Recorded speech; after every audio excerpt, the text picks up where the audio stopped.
from the City of Champions. You are listening to The Booth. And this was a weird one. So we go live on the show. What's up, Patty Mendez? What's up, Dave Haggerty? What's up, V. Marie? Thanks for coming back into the chat. We go live. These guys are getting ready to talk. He freezes, and it looks like that we must have had something hit a pole or something up the street. We lost our internet for about 5 or 6 minutes here, so I just had to wait till we got our internet back online, which was weird. But you always know when the internet goes down because then the kids take a nutty. You have 20 kids in the house start screaming, "Where's the internet?" So, you get that deathly quietness. But of course, these things happen when I have the horror guys on. The strange things that can happen, the bumps in the night. As you can see up in the upper left, Stephen Cords, Tom Deady. Stephen Cords was actually about to introduce himself and talk about what they got going on. As I said, Coffee House of the Damned is the podcast. It began today. You can check it out on YouTube. Stephen Cords, I'm going to let you go first, man. Introduce yourself. Let people know who you are. All right. Well, I'm a lifelong fan of the horror genre, like I said before, but no one heard. I've been reading Stephen King, Dean Koontz, Peter Straub, Richard Matheson, all these guys from the time I was like 7 or 8 years old, and just knew that I always wanted to do what they did.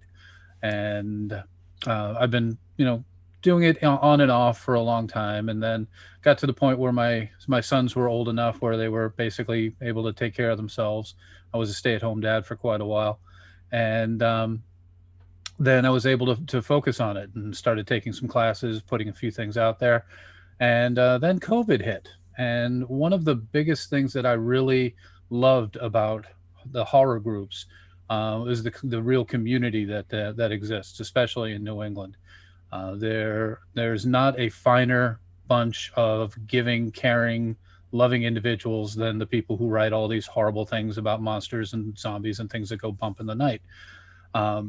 It's an incredible experience to be, surrounded by people who are like-minded.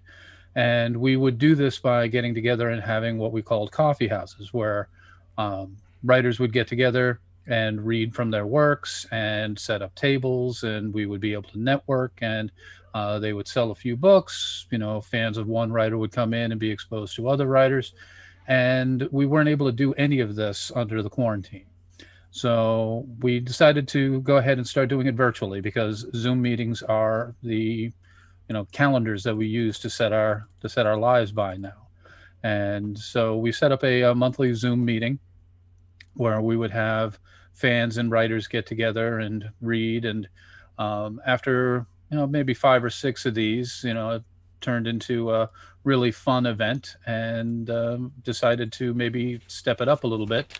Contacted Tom here, and he decided to join up. Why, I don't know, but he brings a real legitimacy to the podcast, because he's an established writer, Stoker Award winner, and he's a pretty nice guy too.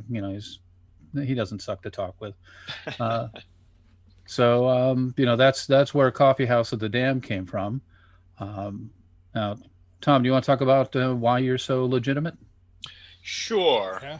If you say I'm legitimate, then I believe you. No, it wasn't me. It was the HWA. Yeah, I don't know if you ever get to a point where you get over that imposter syndrome. But yeah, so my story is very similar, to Steve's. That I grew up watching Creature Double Feature, watching Night Gallery and Kolchak and all that stuff, and reading. Exactly. Yeah. I started out as a very young kid reading like Hardy Boys and Alfred Hitchcock and the Three Investigators. And I was always drawn to the ones that were sort of supernatural, but of course in those books, they never really ended up supernatural. And then when I was, I want to say 13, I went to my Woolworths in the next town over, and I was spinning the little black wire spinny rack around looking for a paperback to read. And there's this all black cover with just a single drop of red on it. And it was Salem's Lot by Stephen King, of course. And man, once I read that book, that was it.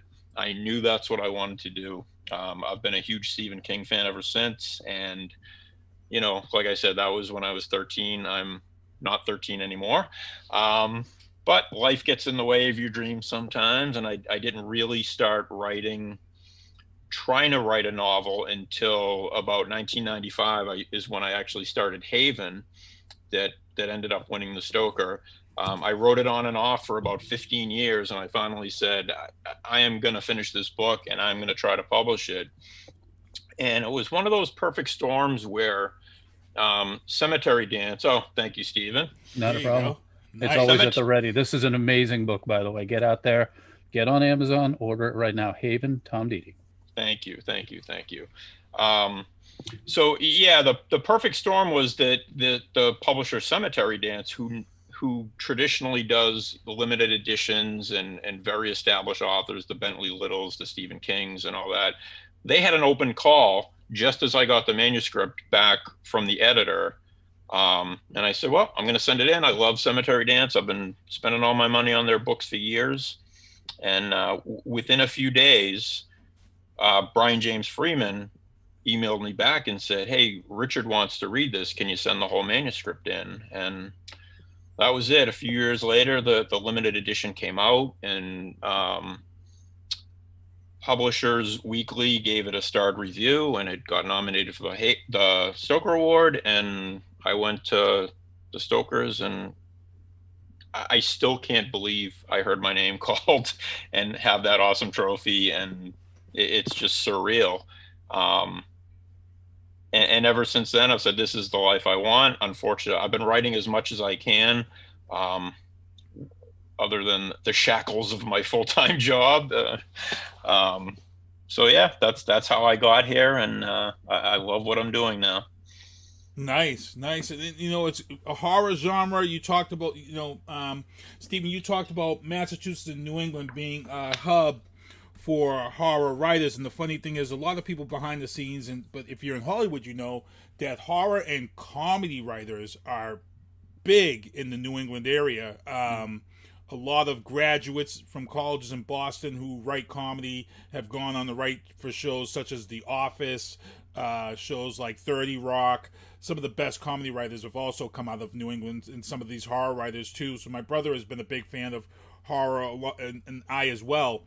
So we know that this has been a big thing. And, you talk about some of these books out there. I was a big fan of Brian Keene's works. He's phenomenal. Read some of his stuff.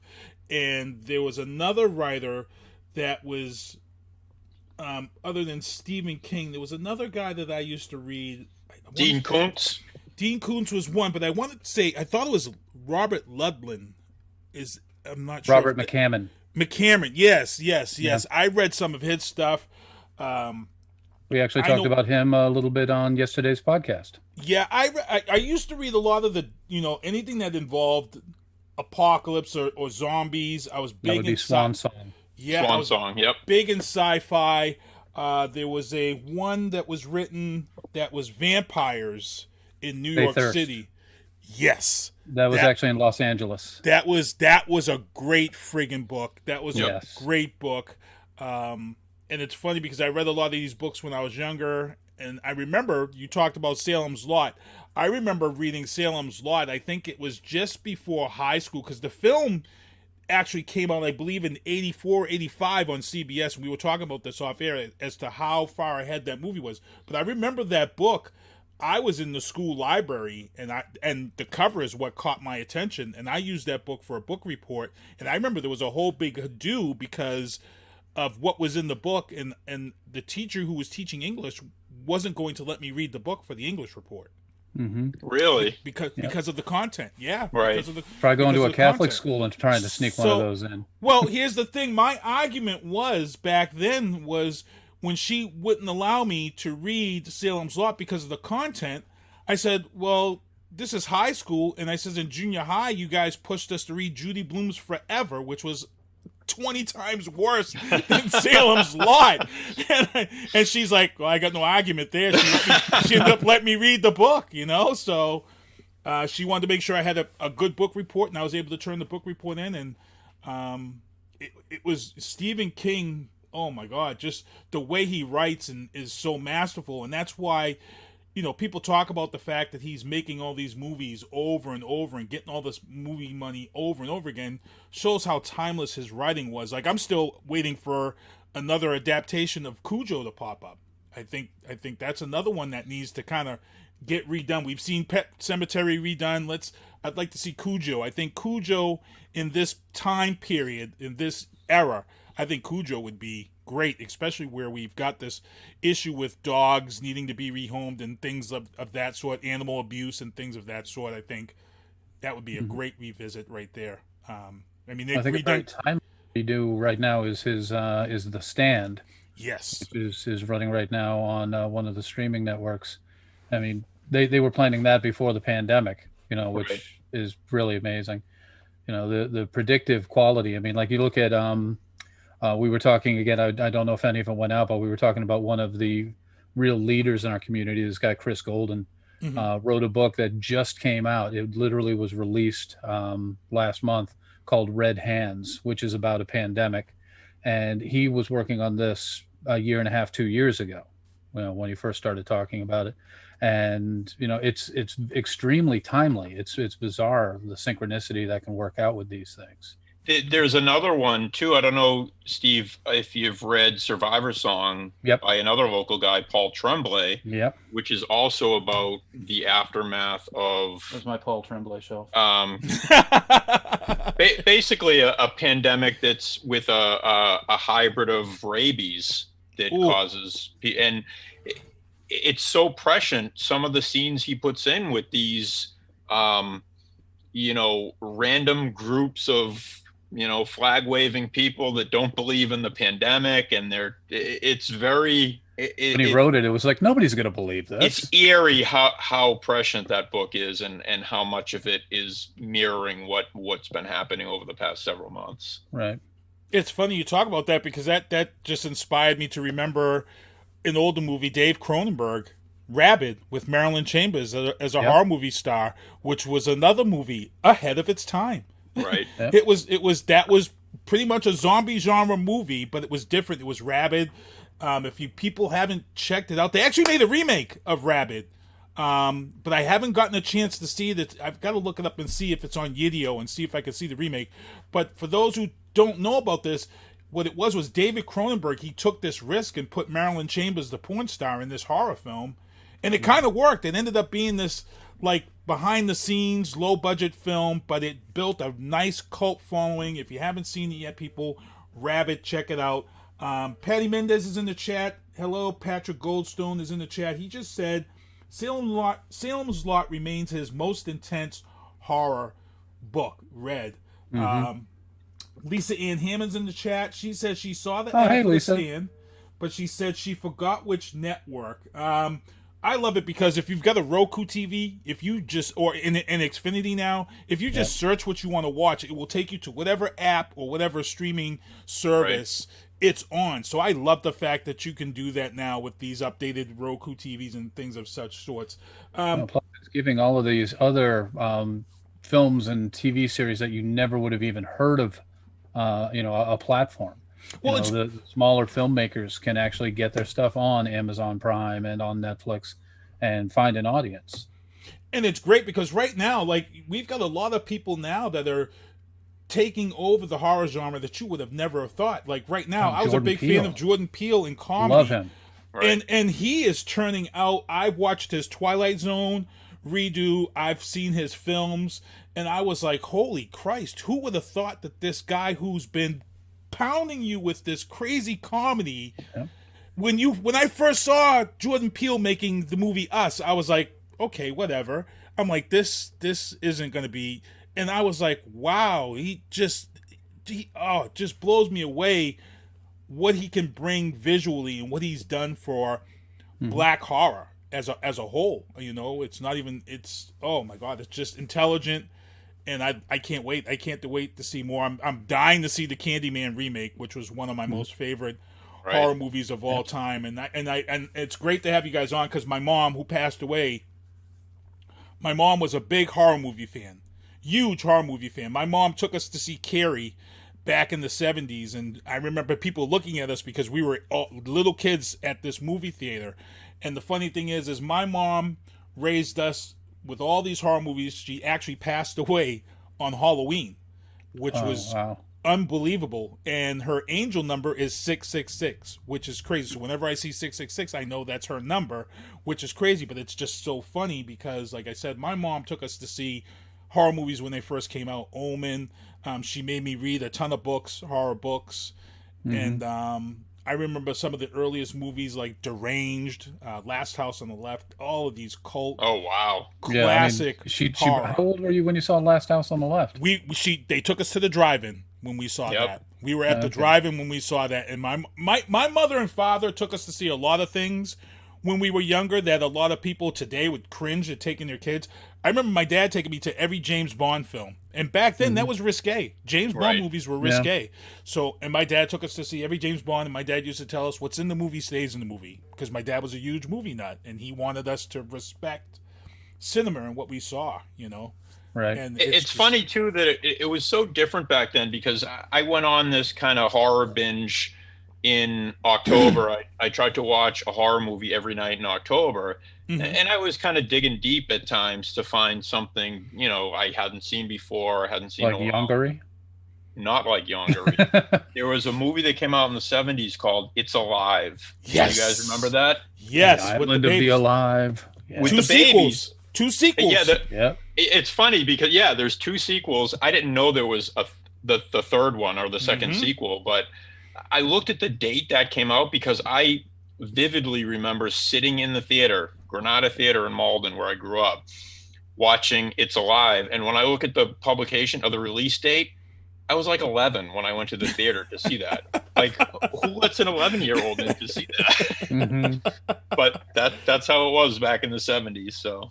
Yeah. Now, what do you guys think was the best period? Do you think the 70s, 80s, or 90s spawned the best horror films? This is because every period had its different. 80s brought the slasher film, full force, fit into your face. 90s brought in the supernatural slasher to a different level. 70s was that Last House on the Left, It's Alive, Deranged, all these cult classics that are being remade by. Rob Zombie. Exactly. For me, it's tough to choose between the 70s and 80s. Which I'm going to go around. I'm going to let Steven. What is it for you? Is it the 70s, 80s, or 90s for you? With me, I've got to go with the 70s just because, well, first of all, I don't think that if they didn't do what they did in the 70s, there would have been any kind of a market or, any interest in it during the 80s. During the 80s, they got really slick. The 70s was much more raw. Last House on the Left, you can see grains and pops and hairs caught in the transfers of those films. And that just lends almost a found footage kind of this is real feeling to it that you don't really get because in the 80s, it was possibly more intense. It was definitely a lot slicker, but it was also more cartoony for me. Okay. Tom? Yeah. Same for me, 70s, absolutely. That's the stuff that kind of shaped me as a fan.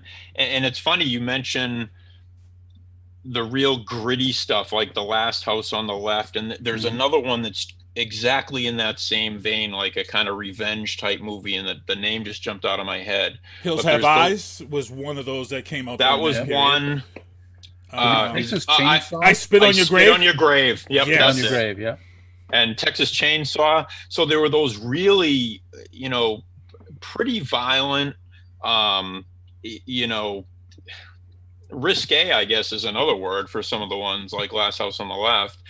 And then it kind of evolved into The Exorcist was more supernatural.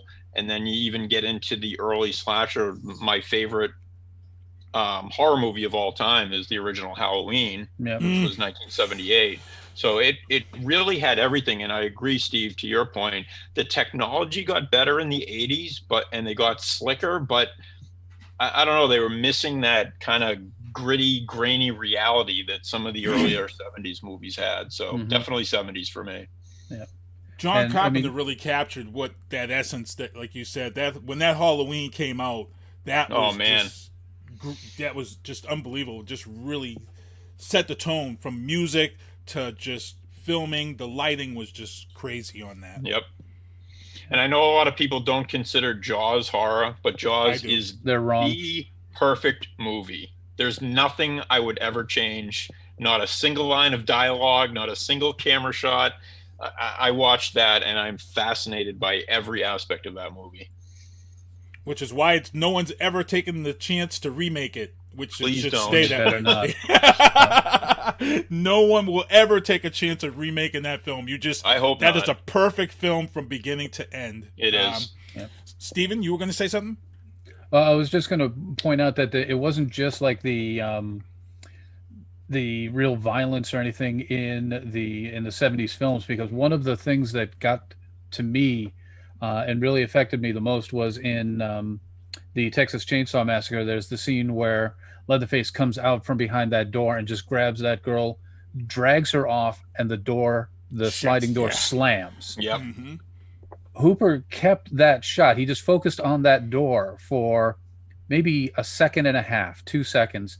But during that time, that is the most unsettling point in the entire movie for me, is because it happened in an instant. It was, bam, she walks in, she's grabbed, she's gone, and now what's going to happen? And, just that momentary pause really just affected me. So I have a question about that movie that I think I watched that again as part of my October marathon. Why is he wearing a tie? I think Rob Zombie gets into that whole thing. Really? I think Rob Zombie hit it that the family was just so eclectic. They were just so strange and odd things about them, about their ways. And that was one of those just odd things about that character. He's running around killing people and taking their skin, but he's in this businessman tie. Like he's, right. Yeah. And he was also the de facto mother. If you look at him, he's the one preparing the meals, right, and cleaning the house, and very odd. Yeah.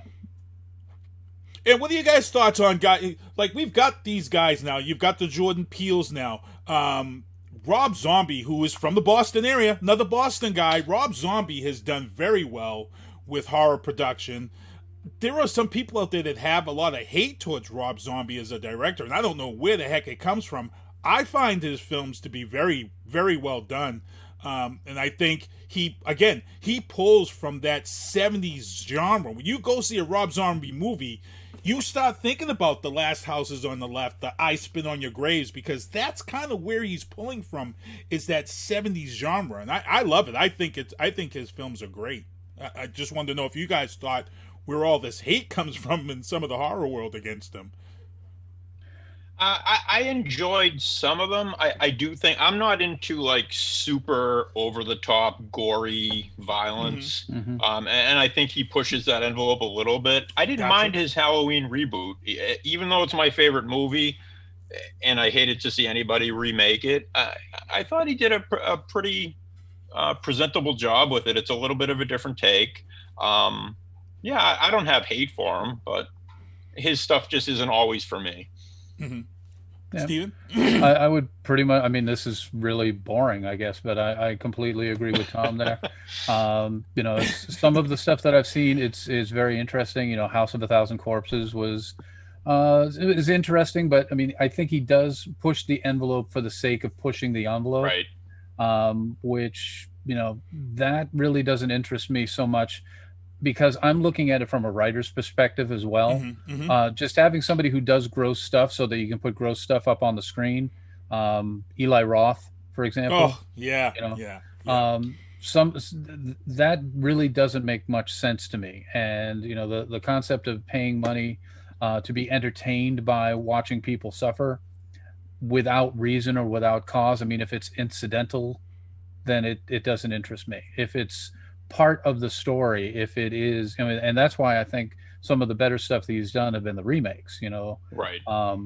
Because he's had that basis to work with. Great. So let me ask you guys, if people tune in to Coffee House of the Dead, what are they getting from this show if they tune in? Exactly what are they getting? Well, this week they're getting a lot of education on swamp monsters and kaiju. Ooh. Ooh, kaiju. Oh yeah. That's oh, my ears lifted up. We're talking Godzilla, Gargantua's Mothra. Oh. Well, we actually avoided Godzilla. Ooh. Yeah, How do you talk kaiju and not talk Godzilla? that was the challenge, and we had the right guest. I mean, Tom, do you want to talk about John Goodrich for a moment? Yeah, sure. So another one of our local friends here, John Goodrich, whose nickname is Death Ginger. And if you've never met him or seen him, it doesn't make any sense. But as soon as you meet him, he actually told the story where he got his nickname from.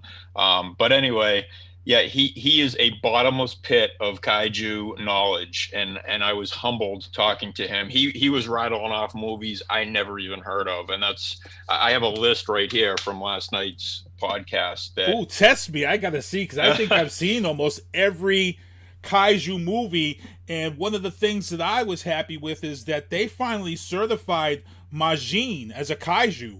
Yes. And that was something it just happened about 4 or 5 years ago that they recognized him as a kaiju, and I was like, yes, one of my favorite movies of all time is The Legend of Majin. We did top 5 lists, and Daimajin was my number 1. Oh, that is one of the most underrated friggin' Japanese horror movies out there, and it was that Shogun era.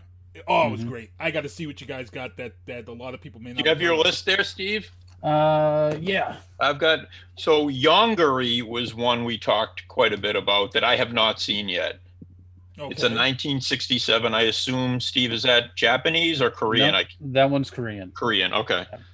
Another one, this is an interesting story that if you're a big kaiju fan, is in his research, he found a 1966 movie called Gogola, which apparently there's no actual movie of. You can find clips of it on YouTube and you can find information about it, but it seems the movie is actually gone, or the film is gone. Wow. So that was another one. I never heard of that one. Yeah, it was made in Bombay. Right, that's right. Indian film. I'm just trying to figure. Gamera was another one. Oh, yes. Especially the later editions of the Gamera films. Yes. D-Wars. D-War was my I guess my emotional pick, because that was a movie that there was this time where my sons and I were just flipping around on Amazon just looking for some movies, and somebody had written a review of this Korean film called D-War, which he likened it to an acid trip where you happen to see Shredder riding around on a velociraptor while 2 giant snake dragons do battle in downtown Seoul. And, one of my sons just looked at me and was like, Dad, that one? So...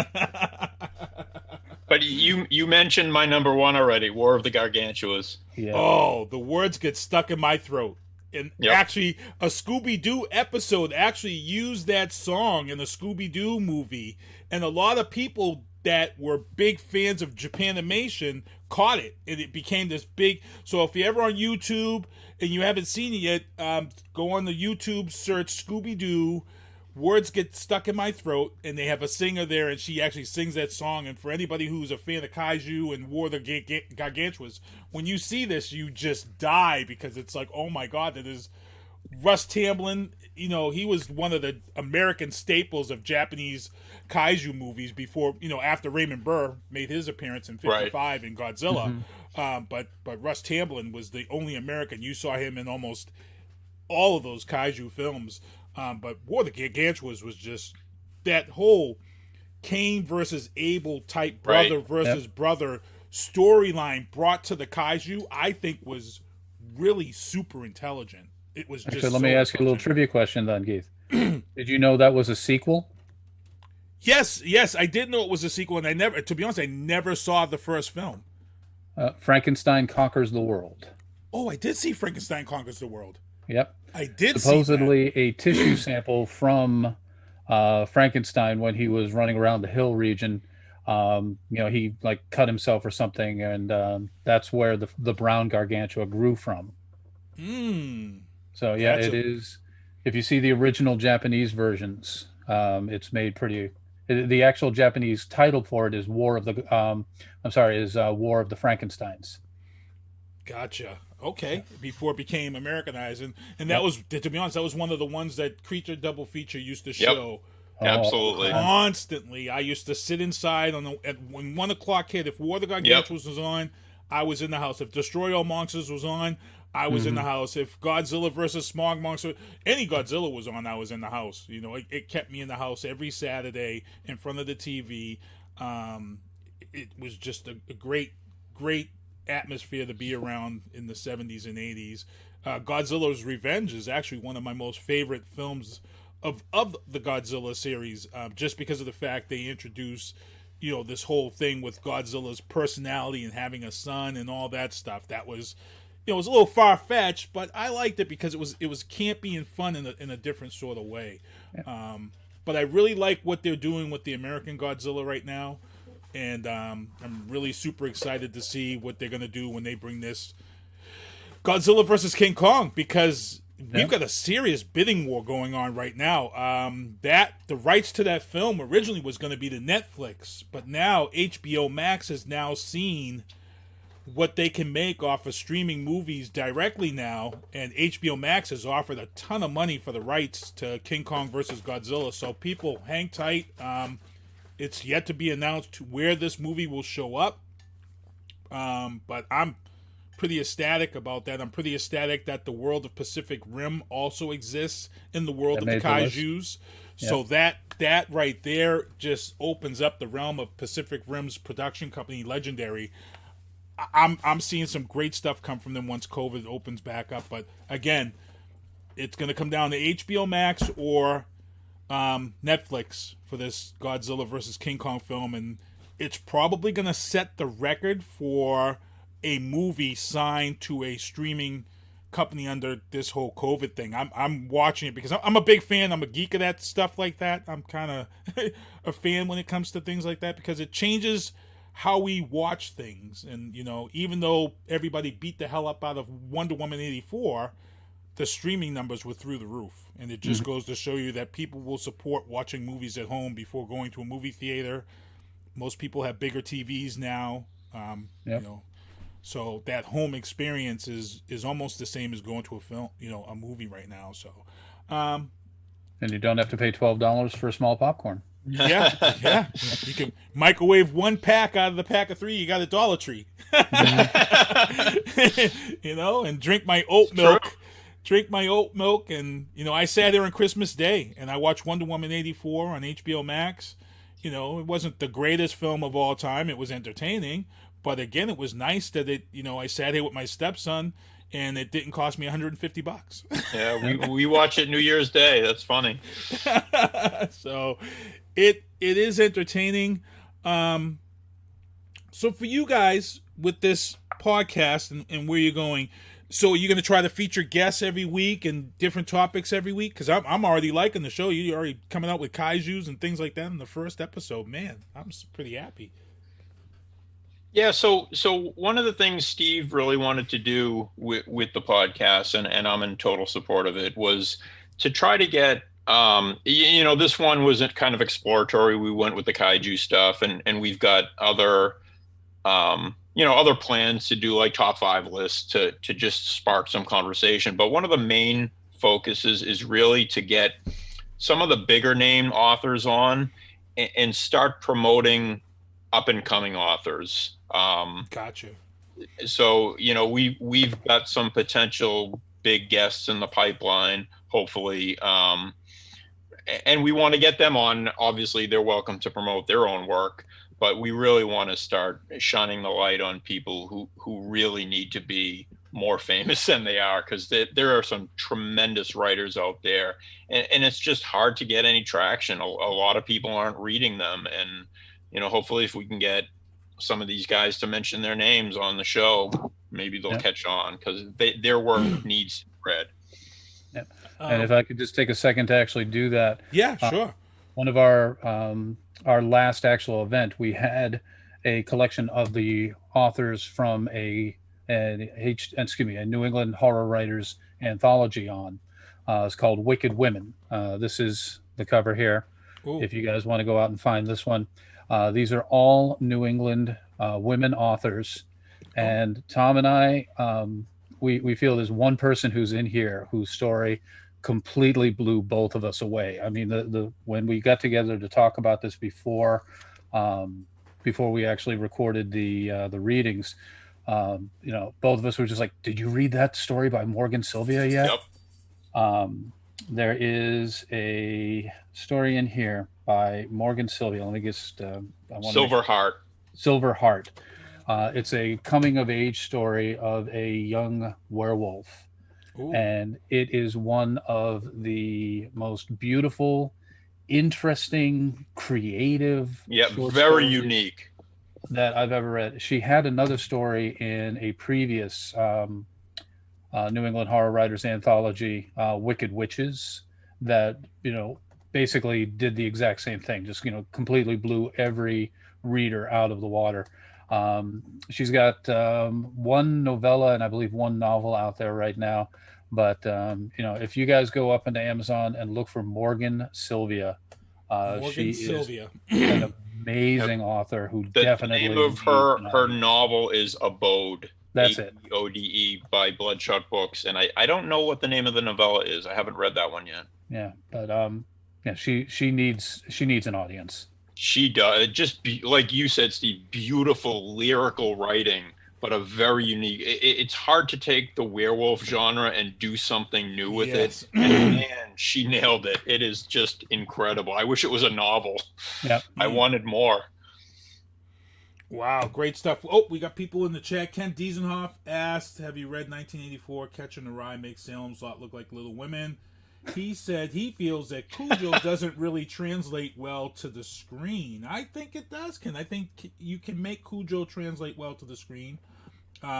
He would like to see them remake Firestarter. Now, I believe they did remake Firestarter. I thought USA had like a TV series or something. Didn't they have Firestarter that kind of went south? I thought USA had like a series. It lasted like 3 episodes or something of Firestarter. I'll have to check. What's up, Dennis Donahue? Thank you for your service watching the show. Really good stuff. I got these guys on again. I got Stephen Cords on, Tom Deady on, and they have the Coffee House of the Damned podcast. It's actually on YouTube. Search it up. Subscribe. Make sure you guys subscribe. Sometimes just listening and watching these shows don't just help these guys out. You want to make sure you subscribe and give them a like when you're watching their show. And it's the same with this show. Make sure you click subscribe if you're watching on YouTube. But everybody here, they like to be on Facebook. I'm loving all the support on Facebook. When we talk about horror with these guys, I'm loving it because, like I said, my mom who passed away, God rest her soul, horror movies and the horror genre and horror books was one of the things that really connected me to my mother as far as bonding goes, as far as our relationship. Everything was, evolved around the horror film genre and the supernatural. So to talk to you guys, I know she's up there like, oh my God, she loves hearing about things of this sort. And it's just amazing to have you guys on. So I want to thank you guys for coming on the show.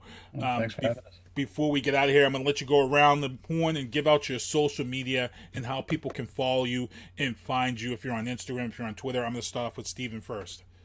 All right. Well, Coffee House of the Damned is actually a Facebook group that you can join. There's a lot of activity in there where we talk about the things that are coming up. We're going to be doing a live event on February 3rd, I believe it is, whatever that Thursday is. Let me just take a quick peek. Where we've got, it is the 4th, February 4th. We're going to be having a couples night at the Coffee House of the Damned. Tom and his wife are going to be on. My wife is coming on, and we are going to be talking about what it's like to have one member of the family ingrained in the horror community and writing all of these yucky, nasty, disgusting things, and then what it's like for the people who have to lie down in bed next to us when we're done with it for the day. Then on the other side, we have Matt and Sherry Bechtel, who are a married couple who both write horror, both immensely talented. Matt's got a collection out called Monochromes, which has got some of the most inventive short stories I've ever seen in my life. Sherry Sebastian Gabriel is how she publishes. Her book Spirits is one of the best examples of an unreliable narrator I have ever seen in my life. Hers was actually on the short list for the HWA consideration last year. It was a recommended read. I also very highly recommend it. And then, the big guns are Jeff Strand and his wife, Lynn Hansen. I've got like 5 Lyns in my life, and I almost said Lynn Herrickson, who's my wife's cousin. But no, Lynn Hansen, who is by far the most talented cover artist I have ever met in my entire life. Super prolific. She does this thing every October where she makes a different book cover every day for the month of October. And they're all amazing. So they're going to be on to give us the perspective of what it's like to be married and work in the same genre in the same fields. So that's going to be kind of interesting. That's going to be a live stream that we're going to do. We are on Twitter. I don't know why Twitter did this to us, but we are @of Coffee House. I put in Coffee House of the Damned, and that's what got spit out. So, we had followers. I left it. And then, I've got the Stephen Ford's author page on Facebook as well. And while we're pimping, I pimped everybody else. This right here, my publisher, Eleanor, this one's for you. These are the Extreme Drabbles of Dread. This just got released. A lot of very talented people in here. John Buja is in here, who is one of the most talented men I know. We've got some here by the actual editor, Eleanor Mary. I've got 4 stories in here. Ruth Ann Jaggy is absolutely amazing. These are a collection of horror stories that are all 250 words or less. So it is very quick, very fast, and some of them will really disturb you. They are extreme. So that's what we've got going on here. And just one thing I wanted to add, Steve, the cover that Steve held up for Wicked Women, I believe that was a Lynn Hansen cover. Yeah, it is. Lynn did this. Fantastic. Yeah. Tom, you want to give your stuff out? Sure. The easiest way to find me is at my website, tomdeady.com. I'm also on Facebook. I have my Amazon author page. But yeah, the best way to do it probably is go to tomdeady.com and sign up for my newsletter. I do a lot of giveaways to try and attract more readers to the newsletter. I'm always giving away, hardcover books of Stephen King, Josh Mallerman, pretty sought after books just for goofy little contests I run, and all my social media links are there. I blog occasionally, not as much as I should, but Josh has got another one coming out the 15th, doesn't he? Does he? Yeah.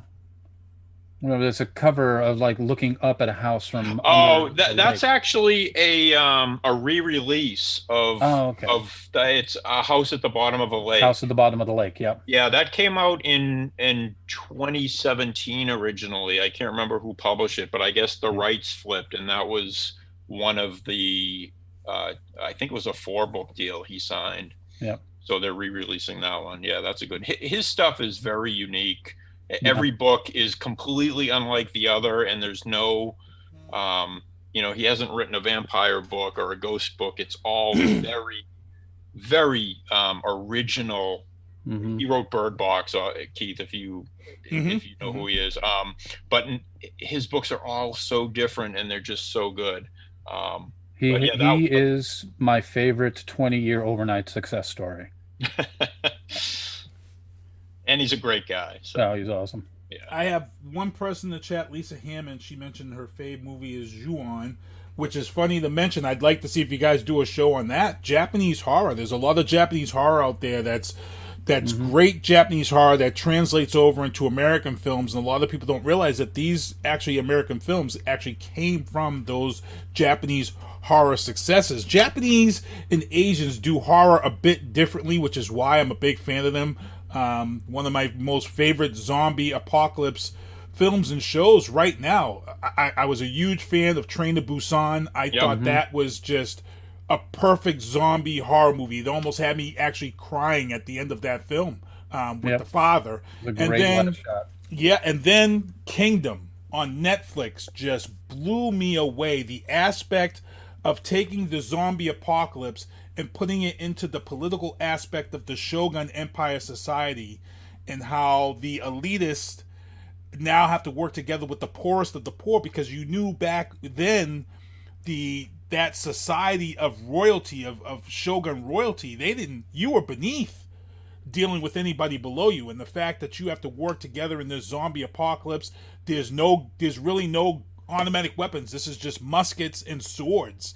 If you haven't saw The Kingdom on Netflix, it's 2 seasons and it is great. The writing is great. There are some moments that almost made me, to be honest, I hate to say this, I'm a huge fan. You see behind me The Walking Dead. I'm a big fan of Walking Dead, but I'll tell you, The Kingdom really took it to a different level as far as writing, because in The Walking Dead, it's modern day. People have access to guns and weapons and grenades and all this crazy stuff. A zombie apocalypse in an era where you only have swords and muskets that take forever to load and some cannons is just... And then the way that the zombie apocalypse begins in The Kingdom is one of the most original ways, and I'm not going to ruin it for you guys if you haven't seen it. It is one of the most original ways that the zombie apocalypse has ever been spread in anything that I've ever read, watched, or seen in movies or TV. It is just phenomenal as to how this whole zombie apocalypse begins. It was like, oh my God, this is crazy. So I'm really surprised. Not only have I not seen it, I haven't heard anybody talking about it. Really? No. Yeah, it's called The Kingdom on Netflix. Like I said, it takes place in the Shogun era. And I'll tell you, you're going to watch this and you'll probably blow through it in 1 week, and it is just so good. And like I said, they bring that royalty aspect of royalty, and then just the poor. The people that are living in shacks. There's no doors on the huts, so there's really nowhere to run because there's no doors on the huts. So the zombie apocalypse begins. There's really nowhere to run or hide. And then just the storyline itself, it just keeps you guessing. And it is an amazing piece of... Netflix is doing it right. When I say that Netflix is really earning their $11 a month for me, when you watch a series such as The Kingdom, as far as a horror genre goes, I was telling everybody that I know, I was like, man, have you seen The Kingdom yet? Even my brother was a big horror movie fan. He held off for a while, and then when he finally watched it, he hit me up. He's like, I watched that in 1 day. Wow. He said it was amazing. So, yeah, if you guys haven't seen it yet, check it out. Steven, have you seen it yet? I've been in the room when it was on, but I haven't actually sat down and watched it. It's great. I've had it on in the background. All right, it's on the great list. Writing. Yeah, it's great writing. It is. Those lists are getting long. They really are. This is great. I love it. So, you guys are going to be putting on an episode pretty much every Tuesday? We're going to shoot for a new episode every week, and then we do also record the special event readings. Those are going to be separate, but they're going to be coming out as well.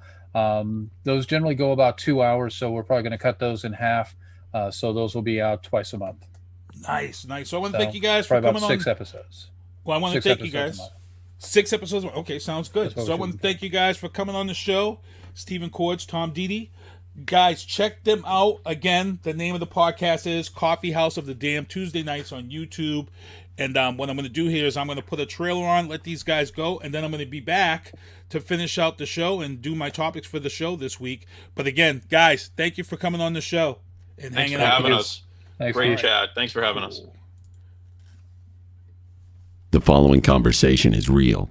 It took place on Tuesday, June 8th of 2004 between a Blonde Star advisor and a subscriber. Blonde Star emergency, this is Steve. Is there an emergency in your vehicle? Oh my god. I've locked myself in my car and the keys are on the outside. Ma'am, oh my god. Ma'am, I need you to calm down. Okay, it's just that the windows are rolled up and I'm starting to sweat. My keys are on the outside. Now, your keys are on the outside of the vehicle? Yes, oh my god. Now, does your car have automatic locks or... Yes. Okay, here's what I need you to do. Take hold of the inside of your door handle there. Are you doing this? The shiny thing. Grab the shiny thing. Okay, I've got it. Okay, now give that a tug. Okay. Did it open? Yes, oh my God, thank you. Okay, now what is that noise? Oh, that's my door alarm. Yeah, but that only happens if the keys are in the ignition, hon. Oh my God. You know what? Your keys are actually in your ignition. Yes. Okay. Oh my God, thank you so much, Blonde Star. That's why we're here. Do you need anything else? Blonde Star. No, that's Always it. on, Thank you so much. because you're always blonde.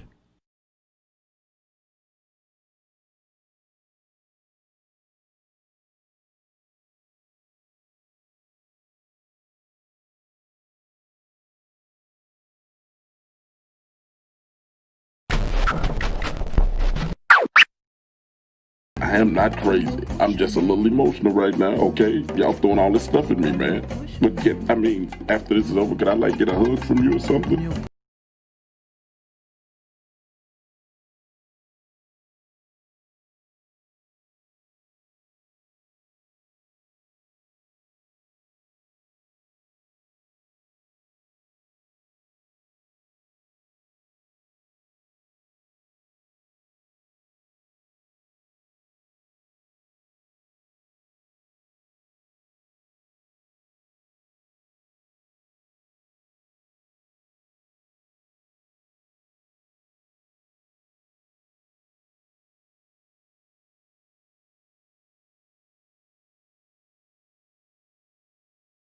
All right, your boy Sinister One broadcasting live from the City of Champions. You are listening now to The Booth. I got to thank my guests for coming on the show with me, Stephen Cords and Tom Deady. And that was great stuff, great show. A lot of people still in the chat. I got to get into my show now. Good stuff. They actually went a little bit over, but I don't care. I don't give a F. Because it was a good show. It was a good interview. And they provided some great information. Again, Coffee House of the Damned.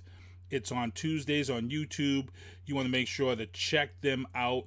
And this is what we got to do here. So let me get into my sponsor, Michael Douglas Barreto, MDB Electronics. He takes care of my Xbox controllers. He fixes them within 24 to 48 hours.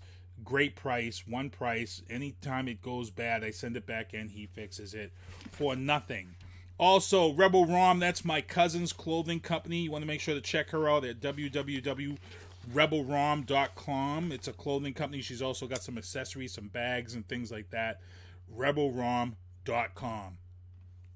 Getting into the news booth, 2 Bridgewater correctional inmates have died after contracting COVID. Now, for those who don't remember, the COVID has hit the jails and prison system pretty hard, to the point where some people have been granted early release. But those who are in there, it is just a tough situation. You're in close quarters as it is. And we're finding that, that guys are contracting COVID, that healthcare inside isn't as good. And again, 2 Bridgewater prisoners have died of contracting COVID. It is tough. Also, under the COVID stories, 2 gorillas at the San Diego Zoo tested positive for COVID-19. I want to keep an eye on this story. I want everybody to keep an eye on this story. As you know, we've had tigers that have tested positive for COVID-19. We've had cats that have tested positive for COVID-19. In China, there were some cases of dogs with COVID-19. But as of this time, again, they're saying they haven't seen any transmission of COVID-19 between animal and human at this time. That's what they're saying. But this thing has changed and mutated so much in the last year since we've been involved with this. So people, please keep an eye on the story. Stay notified, stay informed on this type of stuff. Also, there's another story that I wanted to pull up. Representative Pramila Jayapal, she's the second lawmaker to test positive for COVID after the riots. Now, when I read this story, part of me was like, really? This is crazy, because it usually takes 10 to 14 days before it even shows up in your system. Now, she says that she got a positive test on Monday. The insurrection happened on the 6th, which was Wednesday of last week. So for her to take her test, she probably got tested. Even if she got a rapid test on Monday, means that, that she pretty much had COVID before the insurrection on the 6th. So I hate when they do stories like this and try to blame stuff on things, because it's, shame on the media for doing stuff like that. And I've got a couple of little things where people just need to read into the story. Lisa Hammond in the chat says many mink farms have had to be euthanized. Yes. George Bain, what's going on, DJ George Bain? I see you in there. Moving on, some of the pictures from last Wednesday's insurrection on January 6th. They were having an election to finalize the vote for Joe Biden and announce Joe Biden as president, which they eventually did after all the, stuff was cleared out. And unfortunately, 5 people have lost their lives over this event. But it's just been a tough one. Also in the news booth, Kiss 108's Matty Siegel celebrates his 40th anniversary. 40 years on the air. Matty in the morning on Kiss 108. This guy is so popular. So popular that 2 years ago, when Kiss 108 was trying to find ways to save money, and this is how popular he is, Kiss 108 pretty much laid off almost every DJ on the Northeast coast. And then what they did was they just started simulcasting Kiss 108 out of Boston on all of those networks up and down the East Coast. Matty in the morning, some people weren't happy with that, but hey, he's the king of radio. He's been there for 40 years. He brings the listeners. He's got a great show. He's got a great, great co-host on that show. So I got to give props to Matty in the morning, Matt Siegel. Big props for him. 40 years on the air. Good stuff. Lisa Hammond said many animals can contract COVID. Yes, we do know it. The numbers are rising. Got to pay attention. The key here is that we don't want it to be transmitting from humans to animals, because then we got a problem. George Bain is in here. DJ George Bain. You want to make sure you check out his Twitch, DJ George Bain, from time to time. He does live DJ streaming on Twitch, so you want to check him out. As you see, I'm going to be going through here with more pictures from the insurrection. The feds are coming for all of these people. They're looking for help. They've got a website set up where you can drop the URLs of these people who stupidly shared their stuff on Facebook and social media, that these people, they're coming after you. For example, here, this is the owner of Arnold's Lobster and Clam Bar. This is Nathan Nickerson, who he is now apologetic. He is feeling the heat as people are now saying not to go to his establishment in Eastham down the Cape. He actually attended this event. He says that he did not go into the Capitol. If he had knew that this was going to turn into this, that he would have never went. And this is what he says. But here's the problem with Nathan Nickerson and saying that if he knew all this was going to happen, he wouldn't have went and all this stuff, and he's looking for sympathy right now.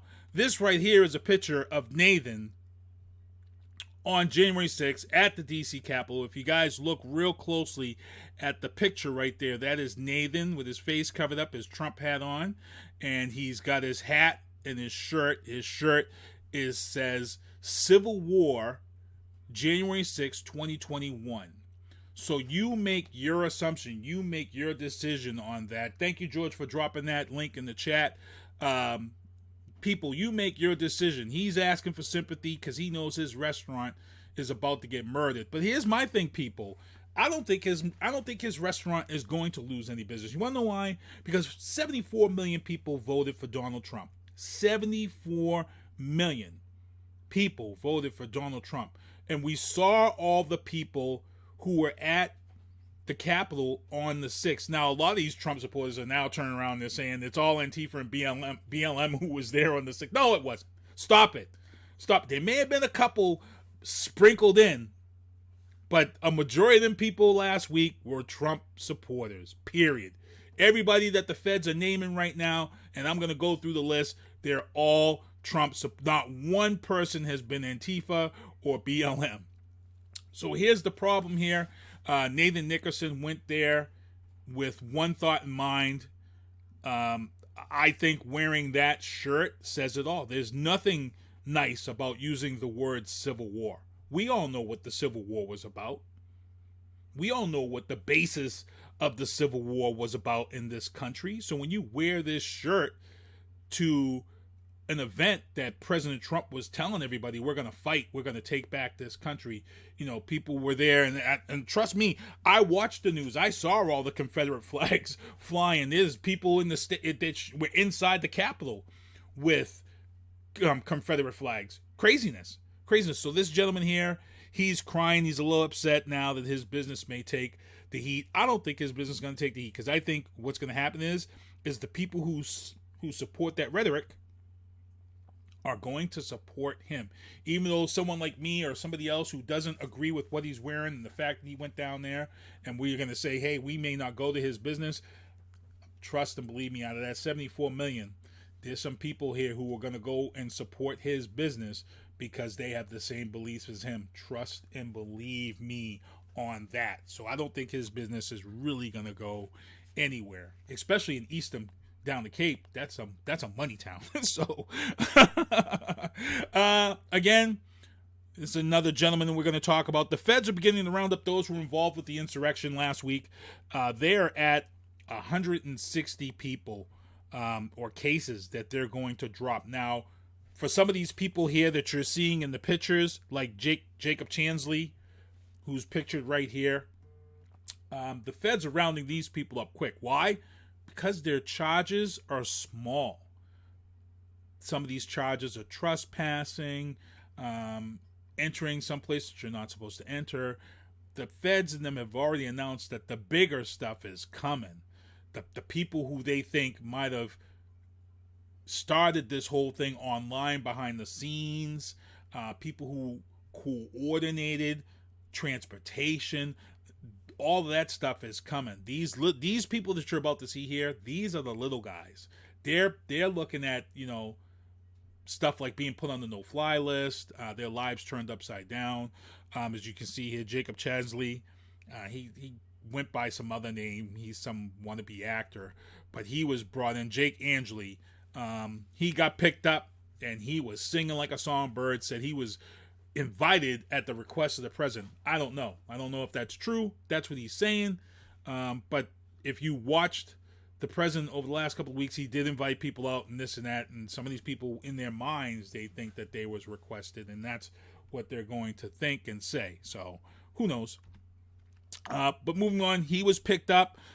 This gentleman here, this is Eric Michelle of Nashville. This is the zip tie guy. This is zip tie guy number one. This is the one who was jumping over the railing and had these zip ties, which people thought meant that they were planning on taking hostages. It was just, look, when we watched this, the videos that are now coming out, I can understand why this woman got shot, this Air Force veteran. I can understand why she got shot. These people are talking about finding Pence and stringing him up and hanging him. And, if you're a police officer, if you're a military guy, and you're in this situation and you're scared, you don't know what to do. And, I saw the video of the lady when she got shot. I'm not going to share it here. But I saw when she got shot, and was it a justified shoot? Yeah, they had barricaded the doors to protect themselves. These people were breaking the glass and using everything to try to get in. And they gave a warning. And they didn't listen to the warning. They continued on, and they fired through the glass, and she got shot. It's a shame that she lost her life. But again, you can't step up and try to take the nation's capital over. So he was arrested. Zip tie guy number one was arrested. Then we got Larry Brock. He's zip tie guy number two. He was the one that was dressed up in his military attire. He's an Air Force vet. He stormed the Senate floor, and his ex-wife, noticed him in the pictures, and she turned his ass in. Look, his ex-wife called and turned him in. I bet you the ex-wife was like, "Oh, got you. I got your sorry ass," and called him up, turned his ass in. Now, the feds are talking that if you are a veteran, or if you're a cop or something of that sort, you're probably going to lose your job. They're talking about taking people's pensions. This wasn't worth. Look, poor Trump got a lot of people effed up, financially, mentally. Trust me, this is craziness. Richard Barnett, he's another one that got caught. and recognized right away. He was been seen sitting at Nancy Pelosi's desk. They went to Arkansas the next day. They got him.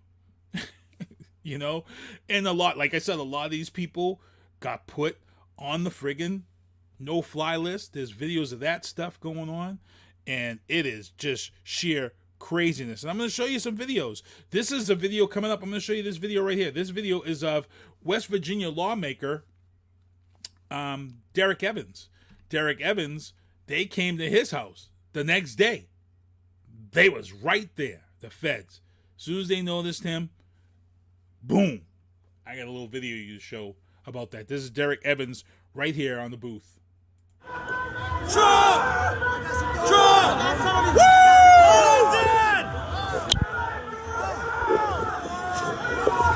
The door's cracked. Yes! We're going in. Easy, easy. Move! Move! Move! Move! Move! Move! Right over there. Make a hole! Make a hole! We're in, baby. Stop pushing, guys. Stop pushing. Stop pushing. We did it!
It's tough. It is tough to see these people who went down there and did these things, and now their lives are going to be messed up. It is messed up. It's a dark moment in our history. It's a bad moment in our history, and I just pray and hope that we get past this. But again, like I said, a lot of people are coming home.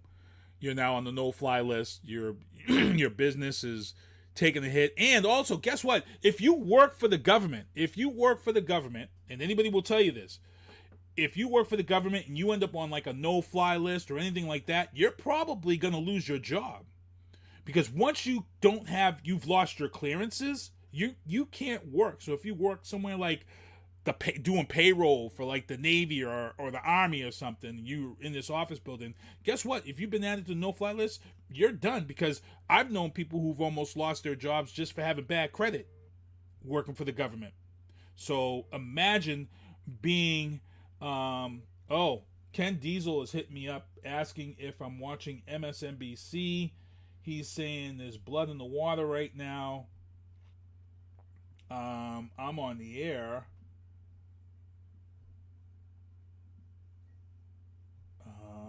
Wow. So there must be something big going on. And I have to see about that. because Ken is going out of his mind about this, and I'm sorry, I'm on the air now, and yeah, he's talking about. Let me see what he's saying.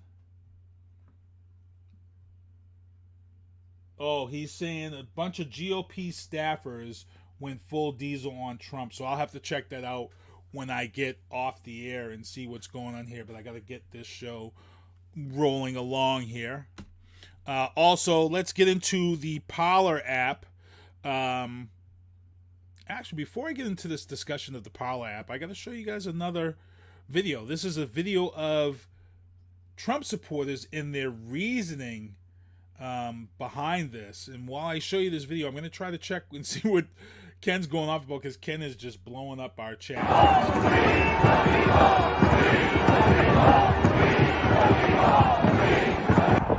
I'm here to protest this corruption. We want to stop the steal. We want a free election. We want Donald Trump in office. So can you explain what happened today? Today, we come up here to the Capitol steps.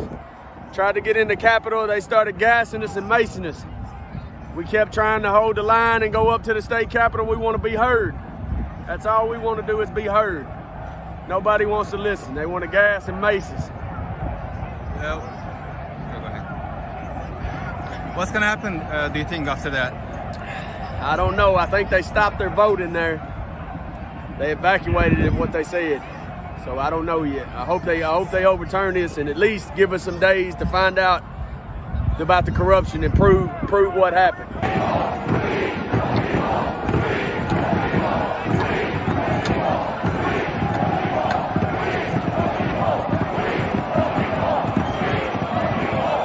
I'm here to support the president. I think the election was a fraud, and I think it's clear that the election's a fraud, and we're not going to stand for it.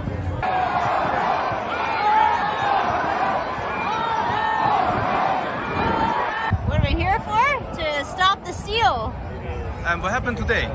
I'm not sure, but it looks like they stormed the Capitol. People broke through and raced through the building, and then the legislators got scared and left. So we didn't certify for Joe Biden, so that's good.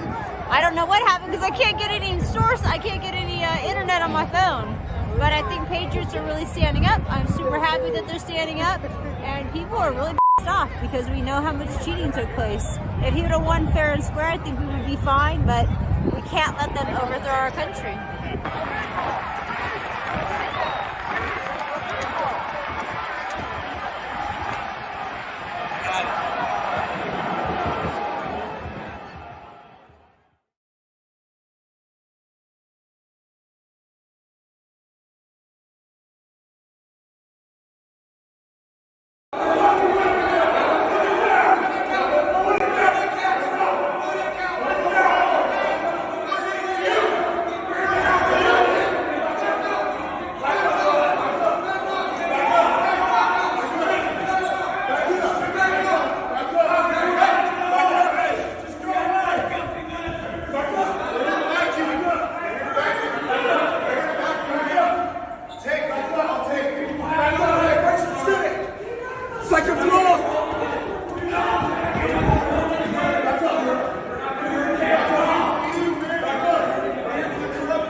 So that first video that I showed you, that was these Trump supporters trying to reason what was going on. If you saw the lady at the end talking about her phone had no internet, look, we know what was going on right there first and foremost. They shut the internet down in that whole area, I bet, of the Capitol, so people couldn't communicate, because they did the same thing here on the day of the Boston bombings. They shut the internet down because everybody was on Facebook and social media talking about where the police presence was while they were trying to hunt down the bombers when the shootout was happening, when they killed the officer at MIT. They shut the internet down. They closed it down. So nobody could talk or chat on Facebook and kept us from giving away where the police were. And it was crazy stuff. So I just wanted to show that video. The second video with the black police officer, he was by himself. He was confronted by the mob. And what he did was he was able to draw them to an area where he knew he had backup. And it was great stuff. I was so happy to see that worked out better. But again, there's, an officer that lost his life. If you had saw the video, they actually dragged him out and beat him on the steps of the Capitol. He was hit in the head with a fire extinguisher, and he lost his life later on due to a stroke. And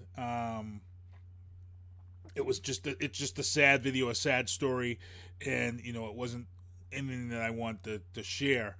But I will be talking about it after this topic right here. The Parler CEO, on the face of the fate of the app, he's talking about the app and how big tech was set to destroy the company. I watched this interview with the CEO of Parler, and for those who don't know what Parler was this website that, just before Trump had lost this election, Parler popped up as this freedom of speech, 100% free speech app for right-wingers. It was this crazy app. I actually had told my artist, Vianna Marie, I'm hearing about this app. This app is supposed to be the next big thing. You might want to go on and join it. And then I went on and checked it out. I was like, whoa, these people don't want us on this app. And I told her not to join. And it's a good thing because it seems as if there may have been some coordination of what happened on the 6th through this Parler group app. The CEO is saying that there isn't. But the thing is that stuck out to me when the CEO was talking about Apple and Google at that time were dropping access to the app on their servers. He had mentioned that the lawyers that represent Parler, the app, had left him, and he was upset about that. So part of me, from a business aspect, when I look at this and I say, his lawyers left before Google and Apple left, and that means there was something there. There was something going on. There was something that his lawyers were like, look, we don't want to be part of this. We're done. And lawyers don't just up and leave somebody that they represent. No, they stay in it. If there's money in it for them, they're going to stick around. His lawyers up and left the company. He also lost two of his biggest vendors for the app. They pulled out before Google and Apple had did as such. So there was something there. There was something that somebody knew about. We will see in the upcoming weeks as the DOJ and the FBI do their investigations. If they find that the Parler app was used for people to coordinate this attack, we will see. This will get real interesting. Also, I talked about Brian Sicknick, who was beat with a fire extinguisher. The Capitol officer was supposedly killed by pro-police terrorists. And the rumor is right now, and it's just a rumor, the rumor is that the person who struck him and that they're looking for, and there is a picture circulating on the internet, is a retired firefighter. That is the rumor that is out there right now, the rumor. And I'm praying that's not true. I'm praying that this is not so, because that would be sad that a retired firefighter took the life of a police officer. They're both first responders, and that would just be horrible. Before I get into Belichick declining the Medal of Freedom, I got another video to show you guys real quick. This video is put out there because what happened on the 6th is something that I was talking about back in March and in April, and then I talked about it during the Kentucky Derby, and that is the hashtag double standard. And the hashtag double standard is how situations are handled and how people are treated. Now, when I went on this rant back in March about the double standard, I was talking about Michigan. And there were a group of white men, about 20 white men, who, they used their Second Amendment right to open carry, and they were upset about what was going on in Michigan, and they went to the Michigan State House. And I felt, even though that they have the right to do that, I felt it was wrong. I felt it was a double standard. I felt that if it was a group of black men, it would have been handled differently. They would have found some way to arrest them and make sure that they wouldn't be able to do whatever. such as brandishing a weapon or come up with some way to not allow that to happen. Then in April, the same thing happened in April. They went back, but this time was a lot messier in April. And then we all know what happened after that. They actually caught this militia who was planning on taking over that state house, and they were going to hold the governor hostage, and then they were going to plan to attack Virginia also, this militia. And it was made up of government, those who are anti-government, and those who are in white supremacist militia, and Trump supporters. So again, it was a scary situation in Michigan. And then I did condemn it when the NFAC showed up at the Kentucky Derby. The NFAC is the Not Effing Around Coalition. It is a group of black males and black women who open carry legally. But my feeling is it's just two wrongs don't make a right. You know what I'm saying? Even though it's an open, you have a right to carry, Second Amendment, and assemble. The problem is that under the way this country is and how it's been, it's just a scary situation. And it was a tense moment down there at the Kentucky Derby. It was so tense that the police didn't even go in during that time. That's how tense it was. But thankfully nothing happened. God bless. But I just want to show you guys the difference, because this is something, it's serious. The double standard is serious. And, people are talking about, well, you guys, people were protesting last summer over George Floyd and all this and that. But look, things were handled much differently during those protests. You don't think so? Well, here we go, because I got the video for you right here on the booth.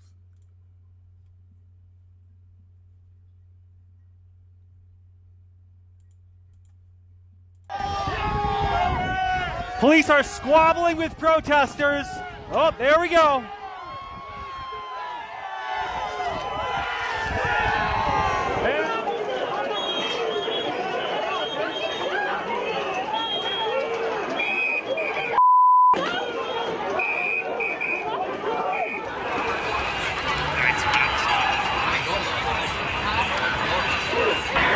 Don't shoot! Hands up! Don't shoot! Hands up! Don't shoot! Hands up! Don't shoot! 我们就要定方面的。Take that house! Take it now! Both bullets seriously on, man. Wow, they seem like they're working out together. Don't shoot! Photo on video.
I'm good with that. I'm not doing that anymore. My sound is messing with me. Oh, I'm back on.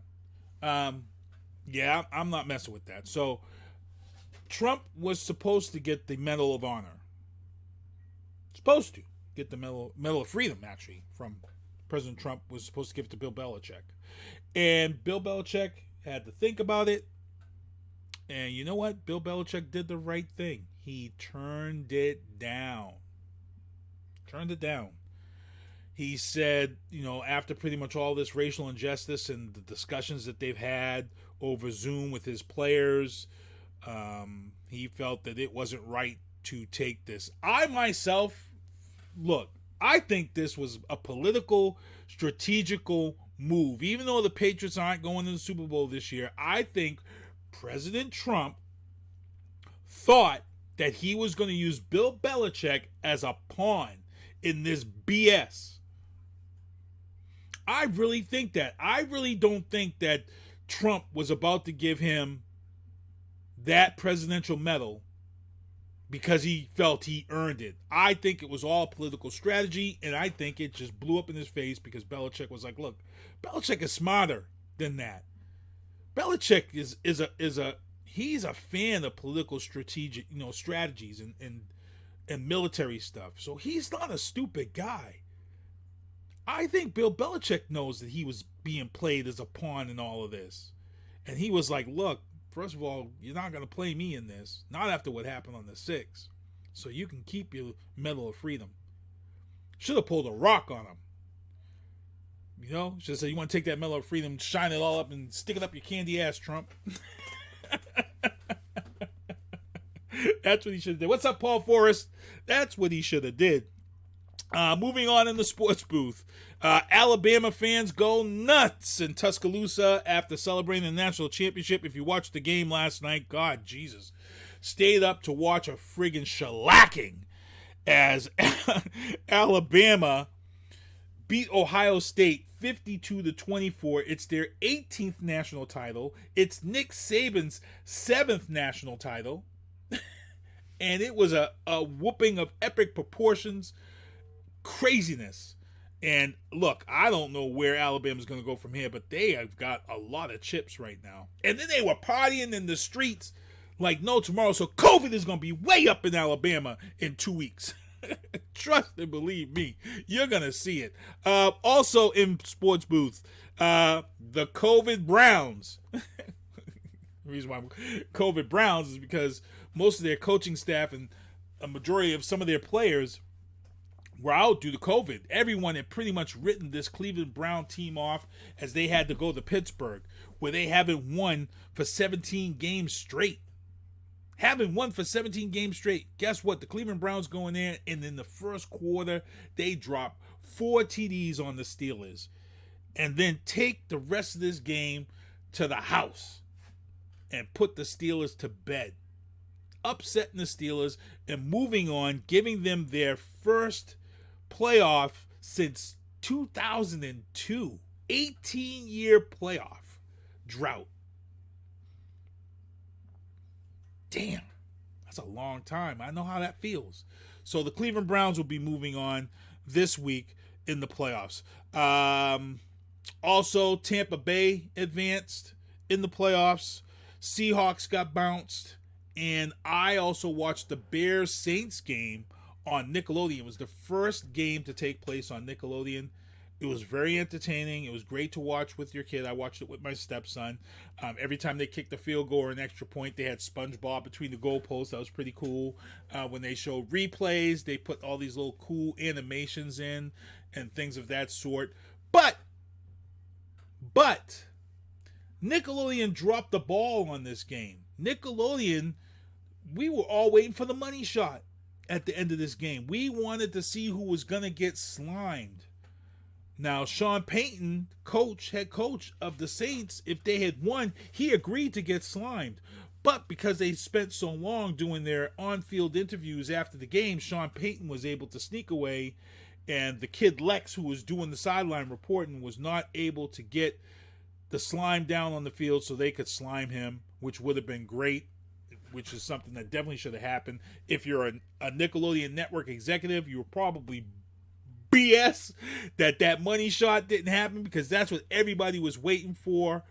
And it is definitely something that, we were waiting to see, but it didn't happen. But other than that, the game was still good. This game was still good. They brought it down to a level that younger kids could understand. Nate Burleson was one of the people up in the booth, did a great job. You guys see him on NFL Network. And then there was a young girl, I forget her name, last name of Green. She's on All That. She does a great Cardi B impression, which she did during the show. It was a great show. It was a good time. I'd like to see another game on there. Again, it was a big wild card game, and it was good stuff. So, moving on in the sports booth, local fighter Calvin Kattar will be taking on Max Holloway, featherweight fight this weekend, UFC Fight Night. Another local fighter. Look, my money's on Calvin Kattar. Max Holloway, if I'm not mistaken, has lost 3 fights. So Calvin here could be sending Max Holloway's ass to the pasture, because UFC is letting people go left and right. They're talking about letting 80 fighters go from the roster. Calvin Kattar is hungry. Every time this kid's been put into the cage, he shows and proves and represents Massachusetts. So my money's on Calvin Kattar this weekend, and I think it's going to be probably, I'm going to go with a knockout or a TKO in the second round. He got hands. Calvin Kattar is no joke. So make sure you tune in UFC Fight Night this weekend on ESPN2, I believe it's going to be. Also, it's time to head into the entertainment booth. Rest in peace to Jonas Neubauer, 39 years old. He passed away. He is the classic Tetris world champion from 2017. This is a man who dominated one of the most toughest games out there. Spent a lot of time playing Tetris, dumped a lot of quarters into Tetris back in the day, spent a lot of time on Nintendo back in the day. Crazy stuff. What's up, Paul Forrest? What's up, Vienna Marie? I see you back here. Patrick Goldstone, what's going on? I'm hearing a lot of stuff, Pat, about what's going on. Ken actually hit me up during that little bit of a break and pretty much said that they're not going to invoke the 25th Amendment, but they definitely going to want this dude impeached. So I think what's going to happen is they're going to hold on to those articles of impeachment, and once the Senate and Congress, all the new Senate and Congress gets in, then that's when they're going to impeach his ass just before. He's already talking crap and saying nobody's impeaching him, so he's done. Trump, you're done. You're done. Also in the entertainment booth, oh my God, Kristen Ritter is going to return as Jessica Jones in the She-Hulk series. I'm kind of wondering how she's going to come back. Now, in the Jessica Jones series, they wanted her to be held, for murder charges on the main villain on that series. So do we see her come back and be represented again by She-Hulk, the attorney? We'll see. We will see. But again, Kristen Ritter's return as Jessica Jones is really, I'm paying attention to it, because there's a lot of people from those Netflix Marvel shows that I would love to see back. Love to see back on that network. So fingers are crossed for other ones to come back. Also, Governor Arnold Schwarzenegger in the entertainment booth, he shared a heartfelt message after the attack on the Capitol. Well, 2 days after the attack on the Capitol, it was like Saturday afternoon, Arnold Schwarzenegger released a video comparing his time in Austria as a child and how this country brought wounds and opened up pain to his life. And he shared a story in regards to his dad and abuse, and how his father, after the Nazis fell, how a lot of these men turned to drinking and abusing their kids and abusing their wives, and he went on about it. And it was so powerful that just when you thought Arnold couldn't get any more powerful, Arnold pulls up the sword from the Conan movie and starts talking about the sword and the strength of the sword and what we need to do. It's the most amazing, most powerful video. I wish I could share it, but it's so long. So if you haven't seen it, please go and check out Arnold Schwarzenegger's video on YouTube, his message about the attack. It's great stuff. Great stuff. Also, heading into the Trump troubles, Biden bombshells, and we're winding down on the Trump troubles, people. 1 week left after Biden is sworn in. This segment will become just Biden bombshells. Trump troubles will be gone. The only time we'll be mentioning Trump is in the news booth when he gets some cuts put on his ass. But the Democratic Attorney General's Association has found out that the Republican AGs, that there are some, and we may see their asses getting arrested sometime soon. There are some that may have set up robocalls in regards to this January 6th attack, and they have also may have supplied transportation to get people to this event. If this is the case, some of these Republican AGs, they're going to be slapping the cuffs on them. And like the DOJ and the FBI said, right now you're just seeing the little charges. The big charges, they are not picking those people up yet. Those are coming. So we'll see. We will see. Also, like I just said there, they believe that there are some military allies behind the scenes in this attempted coup on the 6th. Again, they've already said this. If they find that you assisted this coup in any way, and if you are an enlisted member of any military service, you're losing your pension, you'll probably be dishonorably discharged. It's going to be a huge embarrassment for that person if that happens. I pray not. I pray we don't see these names, but it's coming. It's coming. We're going to see. Again, as I mentioned, Brian Sicknick was the officer who was beat protecting the Capitol entrance. It is a horrible video footage to see this man beat with American flags, Confederate flags, a fire extinguisher, hockey sticks. It's just horrible. Craziness. I just can't believe it that this actually happened. And again, the stories that are coming out shows that it was more sinister than what we saw on that day, as we're now seeing more videos from people inside and stories from those inside, and now we can justify that this was a real scary situation. This was bad. This was bad, and it's continuing. Also, in the Trump Troubles booth, this right here, this is one to pay attention to. Iraq was originally supposed to have some type of attack planned. They were supposed to fly a plane into the Capitol, and they had found out about it because it was broadcast over the airwaves of the air controllers. But now we all know what ended up happening on the 6th. But Iraq issues an arrest warrant for Trump over Qasem Soleimani. This was the guy that was killed in the drone attack. I had said was an assassination. This was an assassination. This was a government figure over in Iraq. He was a general. You just can't go and assassinate generals. You have to ask permission for anything like that. We were lucky that we didn't end up in an act of war situation. It almost came to be. That almost did happen, but it didn't come to be. I'm kind of relieved that they're now issuing an arrest warrant for Trump, because it looks like that the Iraqi government is not going to take this out on the U.S. government and the people. It looks like they're going to try to go right after Trump. So this is going to get interesting once Trump leaves office. If, we're not paying for those charges, he's going to have to answer for that on his own with them fundraisers that he's been trying to raise. Also, in this picture here, it's a very powerful, emotional picture. This young black woman, 39 years old, was walking down the street in Los Angeles.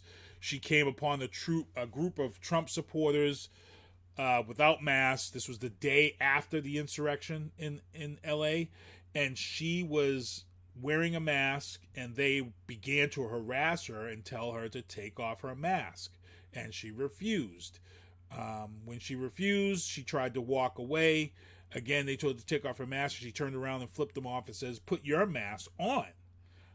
When she did that, they were able to get a hold of her. A woman punched her in the face and tore her hair extensions out of her head.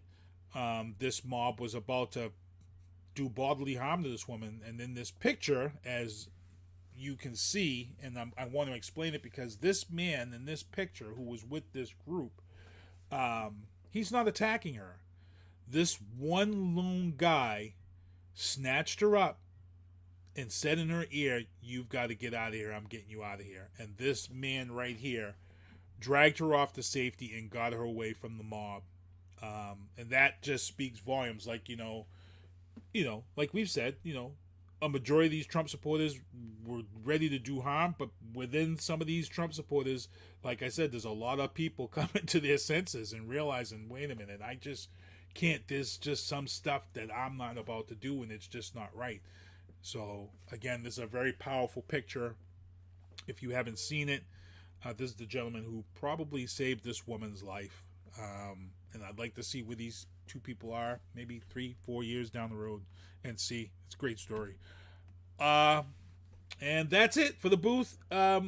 Before I get into branded bills, one of my sponsors, I've got a new segment, people. My new segment, and I got to come up with a graphic for it, but it's going to be called Are You Serious? These are things that I might find on the internet, and you're going to say to yourself, are you serious? Like, is this real? Like, this is crazy. So, for all you guys out there, this is the new segment, Are You Serious? I've got 2 videos for you today. We're going to just talk about them real quick. Here's the first one here of the new segment, Are You Serious? And I call this one, what do I call this one? Who needs a tow truck? In this segment of Are You Serious? Here we go.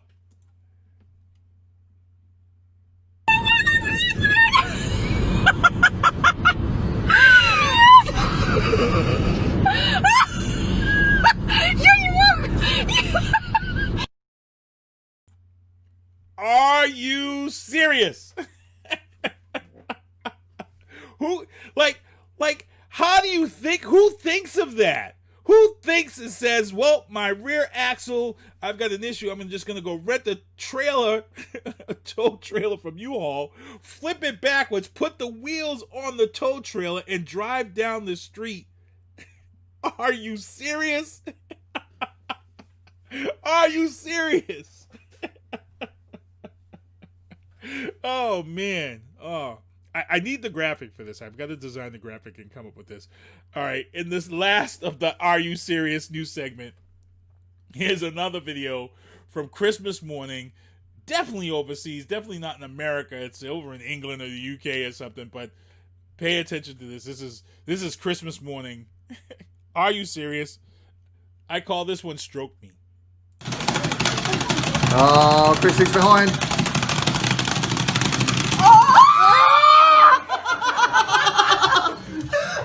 Double shot. Chris. Oh, you dirty.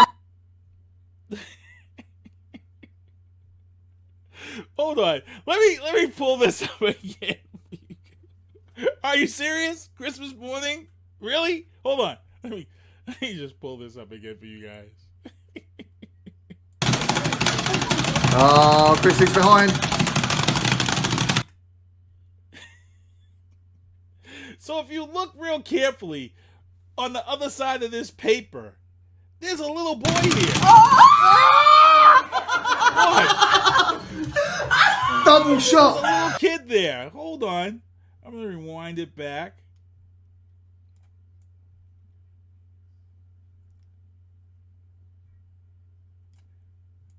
Real quick, watch this. Right there. Double shot. Granddad. Chris. Oh, you dirty. Are you serious? You have that type of game there with a little kid there? Overseas is crazy. They do some crazy stuff in front of their kids. Crazy stuff in front of the kids. And then one of the ladies, she really got her grip on. She got the finger out. Are you serious? Man, good stuff. Hey, branded bills. For those who've been purchasing the Sinister One beanies, I gotta say, props out to you. Good stuff. Branded Bills is who supplied me with those beanies. Good stuff. They're flying out the door. If you want a beanie, hit me up. I'm taking Cash App, Venmo, PayPal, whatever. You can hit me up, and I think I'm all out of black and reds. I got one black with white left, but I think that's a call for it, but we'll see. I know a lot of people have been in my inbox and been asking me about t-shirts and hoodies.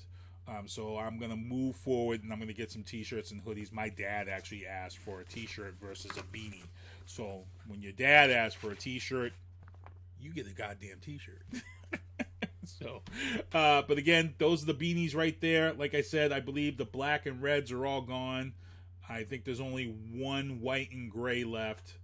But get them now. I've got my gray and tan that I wear. but they're going fast. I know I got to drop a few more off to someone else this week and get them now. They're going pretty fast. Like I said, you can cash at me or whatever. Also, check out Oscar Mike Radio, Matty C Sports for You and Me. These two guys are holding it down. Travis Partington, Matt Cameron, Matty C Sports for You and Me, and Oscar Mike Radio. Glad to be proud of this triage that we got going on here on the Hoobazoo Network, and it's good stuff. Check them out.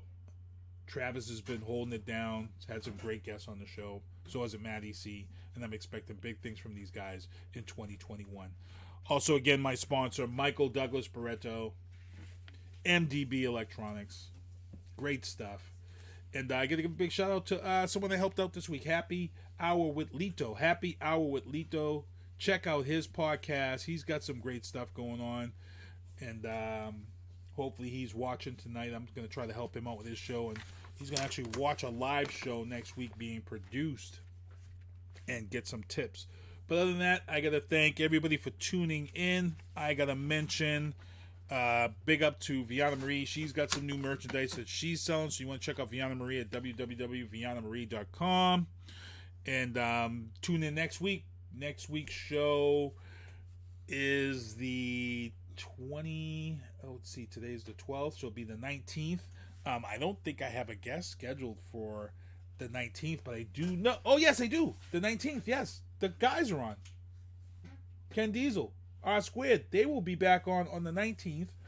It's going to be the day before the swearing in of Joe Biden, who has now said he is going to still participate in the events outside. I don't agree with it. I don't agree with it, but my prayers will be there for him. I just don't agree with it. So, hey, guys, I got to get out of here. I got to thank my guests for being on the show tonight. I got to thank Stephen Cords and Tom Deady for coming on the show. Great show, great interview. I thank everyone for tuning in, hanging out in the chat. Dennis Donahue, I see you out there. I see all you guys out there. Much love. Other than that, SpongeBob, do me a favor. Take us home. Well, see you next Tuesday. Thank you for listening to The Booth on Hoobazoo and HatcherRadio.com. Please follow the Facebook page and subscribe to the podcast at Apple Podcast, iHeartRadio, and Spotify.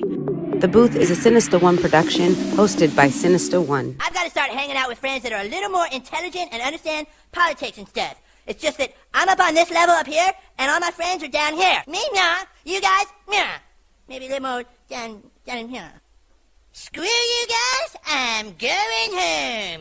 I smoke, I drink, I do my thing. These bitches hating, so you know I got to make it plain. Don't do cocaine, but your chick, my main. We stick together, true forever, yeah, you know we bang. I miss those days, which was easy. If only I made it, this don't repeat. Now that I done upgraded, I've been upstate, and y'all think I'm playing. And I got a hit now for these weak assholes who think I ain't slaying.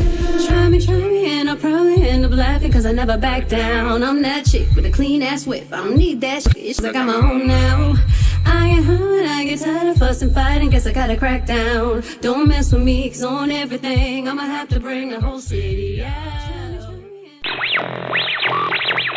WHOOBAZOO, that's Hoobazoo.com. Enter website.